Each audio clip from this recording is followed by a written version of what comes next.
오늘은 예수 그리스도의 오심이라는 제목으로 하나님 말씀을 전하겠습니다. 오늘은 절기 가운데 그리스도의 왕 되신 주일입니다. 왕이신 예수님을 우리 기념하는 주일입니다.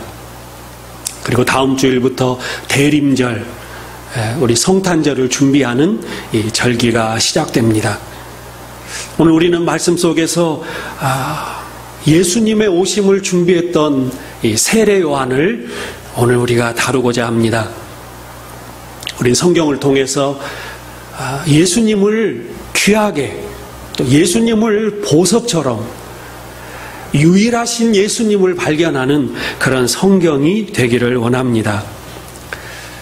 오늘 세례 요한은 예수님의 오심을 준비했습니다. 그 준비했다라는 의미가 무엇인가? 우리 성경을 읽다 보면 이 3장에서 우리의 신앙이 많은 갈림길로 갈려집니다. 세례 요한이 전한 이 세례 요한의 전한 내용과 4장부터 시작되시는 예수님의 내용이 정반대의 내용입니다. 그래서 우리는 이 세례 요한의 이 가르침을 끌어다가 예수님의 가르침과 연결해서 우리는 성경을 해석해 갑니다. 그럼 오늘 이 세례 요한의 준비한 사역이 무엇인가 우리가 생각해 보고자 합니다. 우리 신앙을 예수님 중심의 신앙으로, 반석 위에 세워지는 신앙으로, 예수교의 신앙으로, 기독교의 신앙으로 오늘 우리가 세우고자 합니다. 오늘 이 세례 요한의 이 등장은 이사야 40장의 말씀과 연결이 되는 그러한 본문입니다. 이사야 예언의 성취. 우리는 힘들고 어려울 때 이사야 40장을 이렇게 읽고 또 묵상하면 큰 힘을 받습니다. 절망 속에 있는 이스라엘 백성들에게 하나님께서 이사야를 통하여 위로하게 하십니다. 내 백성을 위로하라. 그리고 외치라라는 것입니다. 그리고 하나님이 어떤 분이신지, 그 하나님이 어떤 분이신지 성경에 기록되어 있습니다. 제가 몇 구절만 읽어드리겠습니다. 너희의 하나님이 이르시되 너희는 위로하라. 내 백성을 위로하라. 11절 그는 목자같이 양떼를 먹이시며 어린 양을 그 팔로 모아 품에 안으시며 젖먹이는 암컷들을 온순히 인도하시리로다. 선한 목자 되신 예수님이 그림자처럼 말씀으로 기록되어 있습니다. 그러면서 하나님은 어떤 분이신가? 누가 손바닥으로 바닷물을 헤아렸으며 뺨으로 하늘까지의 높이를 쟀으며 땅의 티끌을 되에 담아 보았으며 접시 저울로 산들을 막대 저울로 언덕들을 보아 달아 보았으랴. 오직 여호와를 앙망하는 자는 새 힘을 얻으리니 독수리가 날개치며 올라감 같을 것이요 다름박질하여도 곤비치 아니하겠고 걸어가도 피곤치 아니하리로다. 하나님의 어떠하심을 이사야는 전한 것입니다. 이스라엘 백성들의 죄 문제로 그들은 철저하게 죄에 빠져서 더 이상 소망이 없는 그들에게 하나님이 다가가신 것입니다. 그리고 그들을 어린 양처럼 하나님이 품에 안으시고 산의 무게를 재실 수 있는 하나님, 그의 뼘으로 땅과 하늘의 높이를 재실 수 있는 하나님, 바닷물을 한 손에 움켜서 그 바닷물의 양을 측량하실 수 있는 하나님께서 절망에 빠져있는 그들을 구원하시겠다라는 위로의 메시지를 이사야를 통하여 하고 있는 것입니다. 오늘 우리는 세례 요한이 예수님의 오심을 준비하고 예비하고 있다라는 것입니다. 우리는 세례 요한이 전하는 것은 예수님이 전하시는 것과는 전혀 다른 것입니다. 뭔가 다른 의미가 여기에 담겨져 있습니다. 세례 요한은 아직까지도 구약입니다. 구약으로는 안 된다는 것입니다. 내가 기다리는 분, 그분 예수님이 오셔야 한다라는 것을 성경은 아주 뚜렷하게 구별하여서 예수 그리스도의 유일성, 예수님의 그 존귀하심, 예수님의 그 능력, 예수님 그 구원자이신 구세주이신 예수님을 이 3장에서 전하려고 하고 있는 것입니다. 조금 뭔가 이사야 40장의 말씀과 마태복음 3장의 말씀이 조금 차이가 있습니다.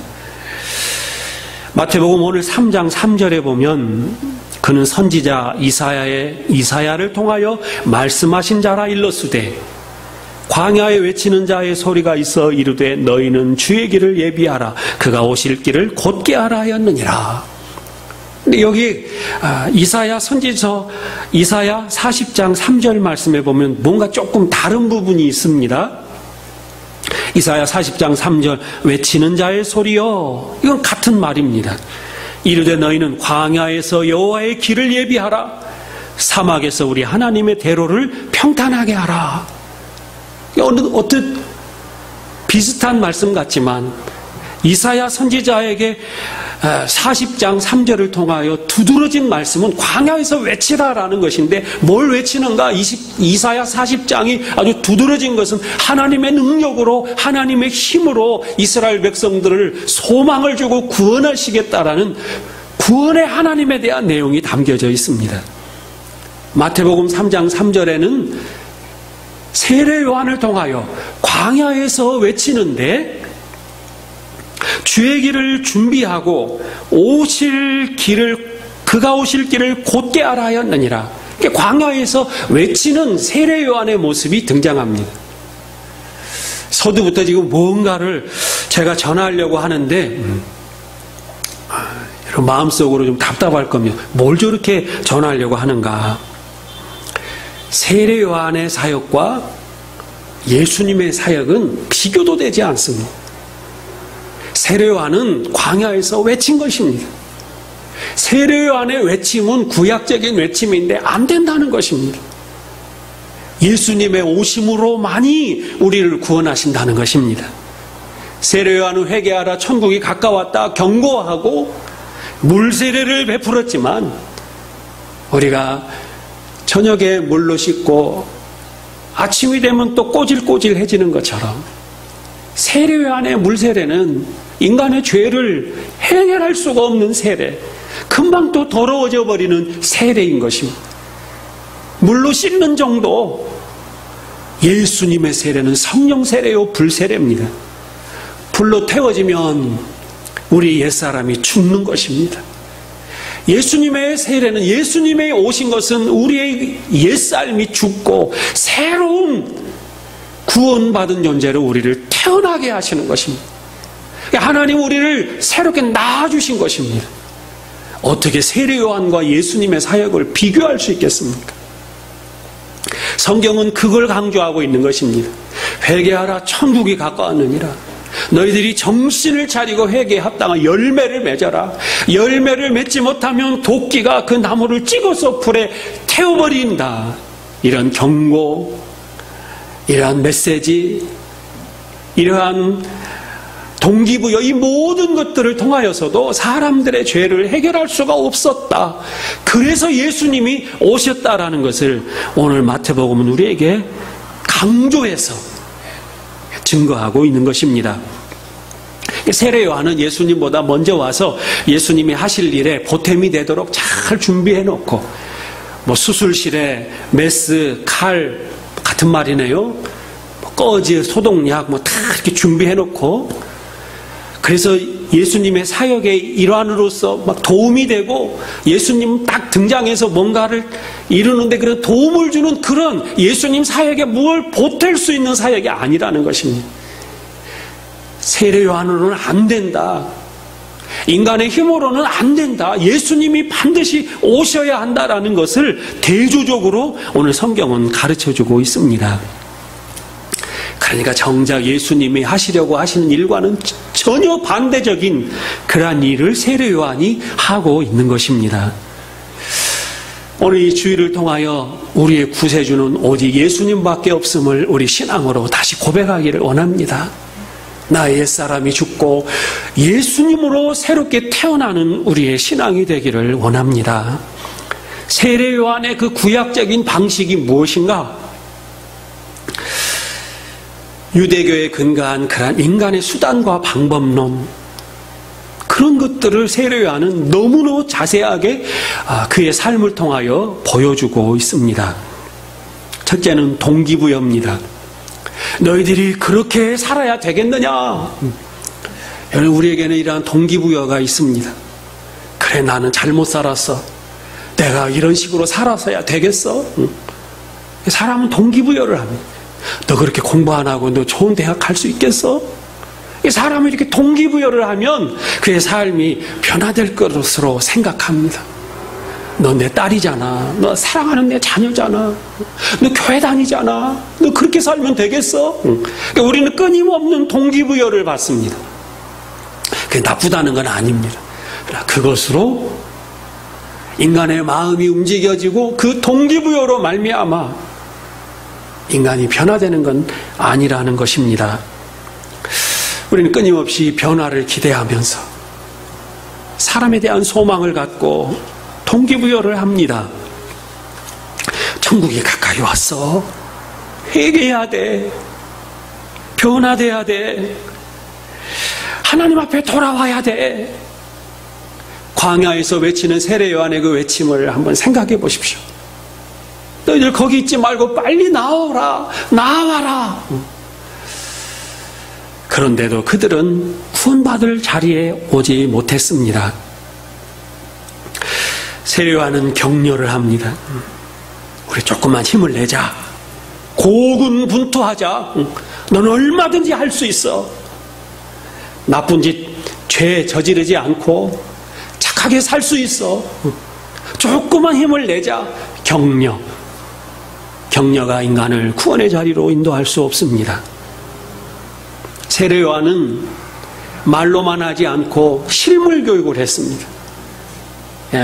요단강가로 사람을 불러내다가 그 강가에서 세례를 주었습니다. 체험, 몸소 체험하게 하는 것입니다.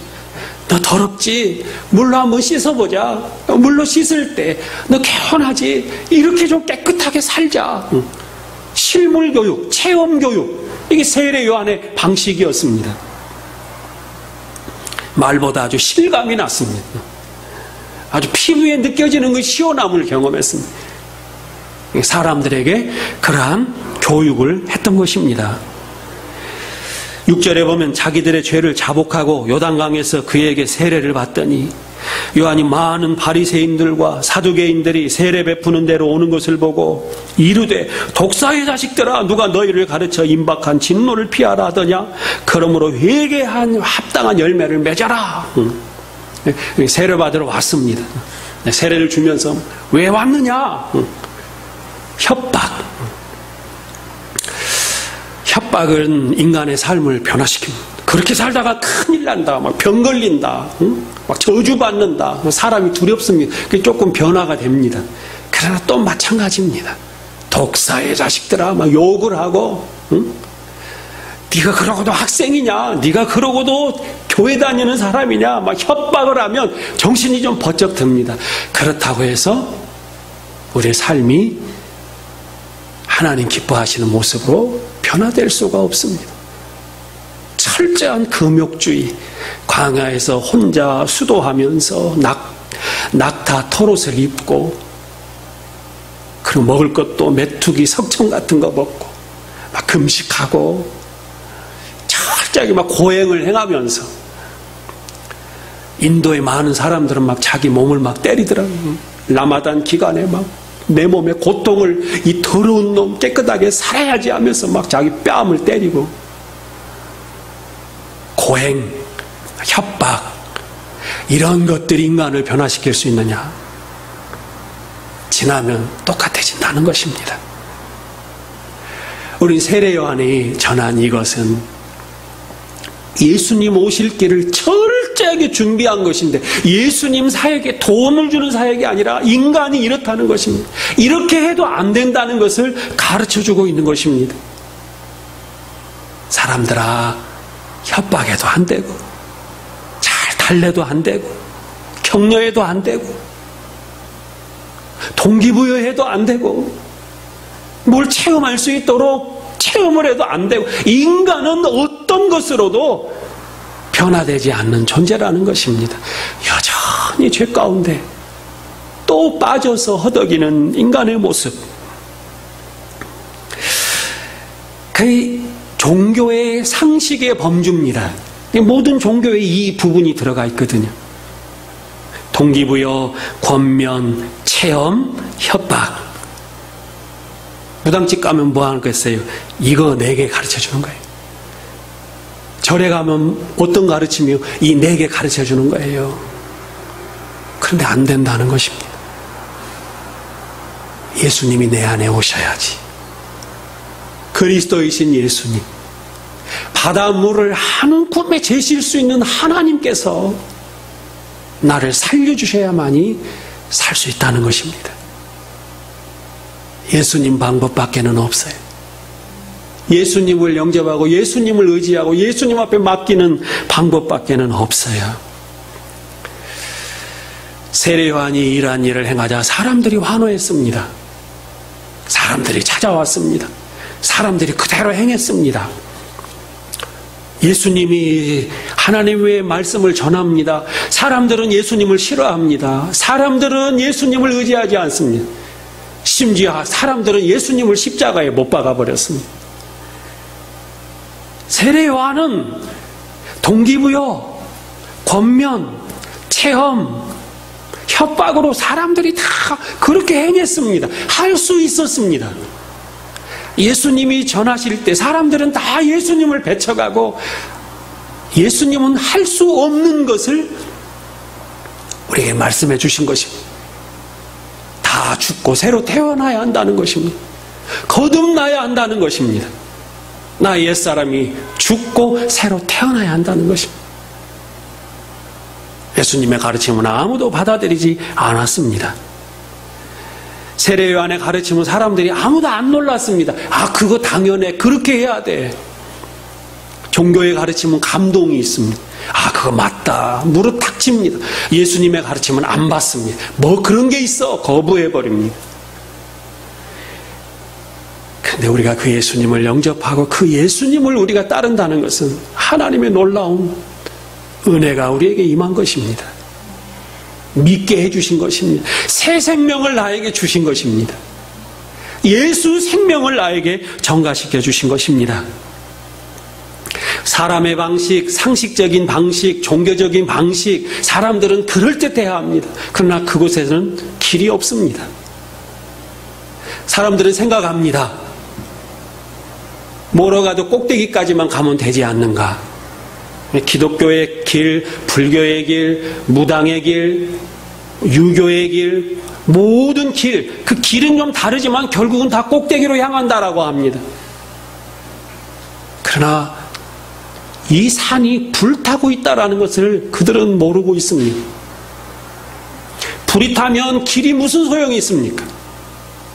불이 올라오는데 다 올라가면 뭐합니까? 결국은 다 태워져 버리는 것입니다. 심판받는 것입니다. 하늘에서 하나님의 손길을 통하여 마치 헬기가 구조당할 때 건져주는 것처럼 예수님은 하나님이시면서 이 땅에 오셔서 우리를 붙잡아 주시고 우리를 건져내 주신 분이십니다.